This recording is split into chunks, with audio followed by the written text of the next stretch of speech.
আল্লাহর সাথে জড়িত পাপ তো সহজেই মাফ করা যায়, কিন্তু আপনি যখন মানুষের সাথে জড়িত পাপে যাবেন তখন মাফ নেবেন কিভাবে? মনে করেন এক ভাই আরেক ভাইকে বললো যে তুই চোর, নাউজুবিল্লাহ। এখন সে বেচারা চুরি করে নাই, কিন্তু আপনি বলে ফেলছেন, কথাটা মুখ দিয়ে বের হয়ে গেছে, ওর মনে আঘাতও লাগছে। এখন বেচারা আপনাকে মাফ করে নাই মনে মনে, কাল কিয়ামতে ওর হক না দিয়ে আপনি পুলসিরাত পার হতে পারবেন না। আল্লাহু আকবার।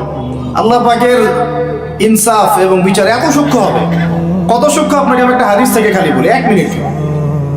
একটা শিংওয়ালা ছাগল, ছাগলের শিং আছে। দুনিয়াতে একটা ছাগলকে গুঁতা দিয়েছে, ওই ছাগলের বেচারার শিং ছিল না।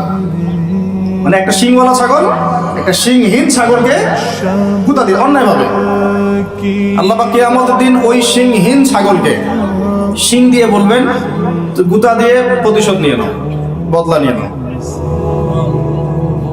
তাহলে বলেন তো আমরা আসলে জান্নাতের পথে হাঁটতেছি সত্যি সত্যি কি? নামাজ রোজা হজ যাকাত তো চলছে, ঠিক আছে বুঝলাম। তো মানুষের সাথে জড়িত হক কিভাবে মিটাবেন কিভাবে?